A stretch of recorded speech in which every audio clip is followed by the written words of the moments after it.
What's up YouTube, it's Bird. I've got another map guide. Today we're going over Bakaara. I think that's how you say it. I've always said it Bakaara, but when I was doing my research for this, I don't think it is. I think it's Bakaara. Bakaara? I think it's Bakaara. I think that's what it is. The map is based off a market in Mogadishu, Somalia. The helicopter is actually based off the Black Hawk Down. So the map is semi-realistic, but obviously it's been tweaked for COD purposes. The word comes from the word Bakaara, which I believe means market, if I'm not mistaken. Let's move on into something I'm more familiar with, which is the map itself. So this is the map. It's very kind of long and skinny. It's the first thing you're going to notice. A lot of these callouts I wouldn't agree with. So obviously the domination point's right there. Bomb sites, one of them's here, one of them's right in here. For demolition, for search and destroy, one's over here and one's down here, I believe. I don't play a lot of search. So a few of these callouts I don't agree with. So crash, obviously, I would call that helicopter. Helicopter, but I can understand crash. I was calling this bathroom area today because there's a little bathroom thing over there. I would call that the survival house because that's simply where I go for survival mode. Dock's definitely a good call out. Balcony room is a good one. I wouldn't call that a cafe. I would call that the Overwatch in the back. Definitely the hallway. I have no idea if that's a classroom or not. I also call these alleys and not streets. But that is the B alley. That's the main alley, not the C alley for me. Then there's a crater right here that it's labeling, but I wouldn't consider that a call out. I'd use the bomb site instead. So the majority of the map is medium to long range combat, but there are some very tight buildings, and the alleys aren't exactly straight, to put it nicely. So the angles give cover. So because of this, I stress accuracy. So I'm showing here the 4 most accurate automatic weapons. The LSW has a lot of visual kick, but it's actually a laser beam, for those who are unfamiliar with it. So yeah, I would almost exclusively run these weapons. You have the L86 and the SCAR early, and the MP7, let's be honest here, a lot of us have used a prestige token on it. Same thing with the ACR, although I haven't actually done the ACR because it's a little early to use an early prestige token on. But I've always got these 3 pretty much. And that one, you have it for, I'd say, half the prestige. But so definitely stick to accurate weapons. I mean, if you can make the Type 95, would definitely be another good choice, but I feel hesitant to recommend the Type 95. So the perks, obviously you have to have versatile perks, and you can fit to, obviously you can still fit to your playstyle, but I found that Sleight of Hand, Quick Draw, and Marksman is the best overall setup, because the Quick Draw lets you compete in close range, the Marksman lets you compete in long range, and Sleight of Hand, if you're not going to be, obviously you're going to miss shots at long range and be in, fast-paced encounters in close range. And Sleight of Hand really rounds everything off the best. However, obviously people aren't always going to use that setup. Maybe it doesn't work for you. Maybe you don't feel the difference in Quick Draw, or don't bother looking for names with Marksman, or simply you have a lobby full of Assassin Pro users. I have some other options here. Recon, obviously a very good alternate to Sleight of Hand. Probably my next favorite blue perk, because information is power, and even dead silence isn't a real counter to Recon. It helps limit it, but it's not a true counter. Bakaara is mostly open, and as I'll touch on later, Blind Eye is a really good fit for this map. Assassin is the only other red perk that I would choose. Hardline definitely can work, but Quick Draw and Assassin make a much bigger difference than Hardline, if you ask me. At least on a map like this. On some other maps, close quarters, I could definitely recommend Hardline if you're using an SMG. And the fits I found in the yellow tier are Dead Silence and Sit Rep. A lot of people swear by Dead Silence, and if you're playing good opponents, Dead Silence, you could consider it a mandate. It's definitely a very powerful perk. However, against weekend warriors, if you still want to use sound, Sit Rep's the better choice because it eliminates your sound to you. And if they're not sounding, that's not a problem. But it amps up their sound and it turns down your teammates, so it makes it much easier if they're not sounding as well. Sitrep's a far better choice. Plus the other abilities included in the perk for Sitrep are much better than the other abilities included in the perk for Dead Silence. It doesn't counter recon that well. I still get a pretty good idea of where you are. And let's be honest here, who gives a darn about reduced fall damage? How many times do you die in a day from fall damage, maybe once a day. So that's, yeah. So I would definitely recommend sit rep as being your second choice in your yellow tier. Kill streaks, I mean, for the most part, Bakaara is open. So assault kill streaks, if you can earn them consistently, can pretty much dominate.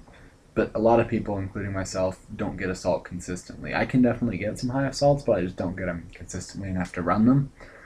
So I often find that running maybe a 4-5, 8, or 4-5 support, or I hate to say it, 12, 14, 18 support can be a much better choice. Blind Eye is actually a really good choice on this map because the lack of cover makes it hard to stay away from your support. And because it's open, Assault is definitely a much better choice than Specialist for the players who do get good kill streaks. So some good information to know about Bakaara is that the map is vertical. The C side is much higher than the A side. So you have to be warned about that you're shooting down if you're on the C side. And contrary to what it is in real life, I actually prefer low ground in Modern Warfare 3 because I think it's easier to shoot up than it is to shoot down. So the alleys, they're not truly covered, but they're not fully exposed either. They're a little deceptive, so be warned about that. They're also not straight, so you can't, I mean, looking down the B alley, as I would call it, you have to be really careful because that shot's not as easy as it looks, and it's not a particularly difficult shot either, so if he's aiming at you, I would get down. There's a minigun in the helicopter, so be warned if you're going in the main alley, you're likely going to get blown up. There's tend to be people in there, but they're really easy to kill. If you go up to the balcony, they often don't see you unless they have marksmen on and are watching. It's pretty easy snipe. You can burst fire an assault rifle, any assault rifle, and they're dead anyway because they can't move. If you're playing Demolition, make sure to plant A first because it's right in front of the minigun, and that's a problem to plant. It's really exposed in front of the minigun. It's a horrible spot to put it. I would have had it much better. The search bomb sites are in much better spots. And if you're playing Domination, please, please, please, for your own sake, do not have only A because there's really only two ways out of there. Up the sides, because going down the center is not a viable option. From C side, you can do a little more because there's some more building cover, but there's not really a lot of building cover on the A side. At least not immediately out. There is right at the point, but once you get out of the point, immediate point, there's not any building cover. So do yourself a favor, and if you happen to spawn on A, make an effort to get B quickly. And then the last thing is that the center alley and the center are very, very exposed, so I wouldn't go in there because you can get shot from all four directions. Plus there's cover, as you can see right here. There's some cover on that picture right there. There's a building there, there's a building behind, and there's the minigun right there. So definitely don't go to the center of the map.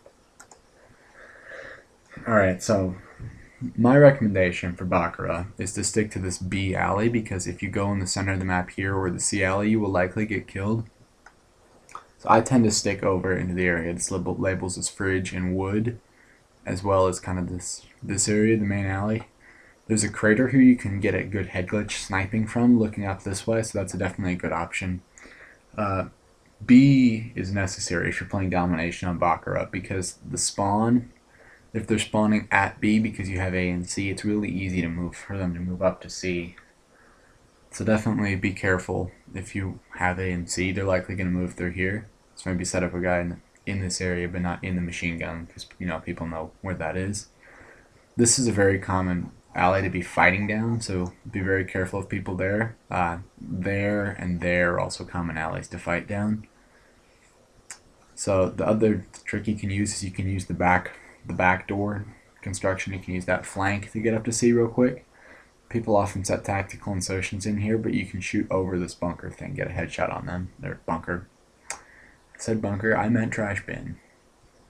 And get a headshot on them, so definitely be good about that. Also, there's a tactical insertion spot on these stairs right here.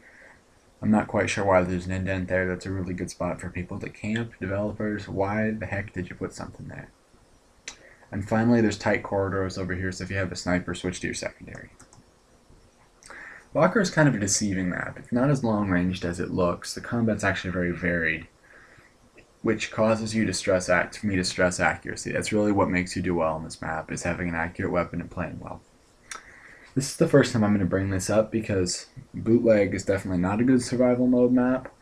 An Arcadent can work, but you kind of are stuck to the Burger Town area and controlling the center, and there's just a little too many entrances. But Bakaara works for survival mode because you can use that spot I showed you earlier. That one labeled it as yellow. You can go back 20 seconds and watch it. But you can hang out in there. There's a back door. You just have to watch that and watch the main way, and you can pick them off. It's almost actually as good as the resistance spot, and you can snipe out of it too if you're accurate. So Bakaara is very good for survival mode. It's probably the easiest one of the Insanes. I give Bakaara a 7 out of 10 simply because it's very unpredictable. I mean, if you're doing well, you can do well, but if you're not doing well, you can get absolutely killed. I mean, it's just a little too random and unpredictable for me, so I give it a 7 out of 10. It also has a little camping problem because I got boosted on this map. Somebody was able to boost and get a Moab on me. It was completely ridiculous. But what that means is that there was a good camping spot that they used. Otherwise, people would have found him. So that definitely got it marked down from an 8 to a 7. Thanks for watching. This has been Skeeterbird. Enjoy your day.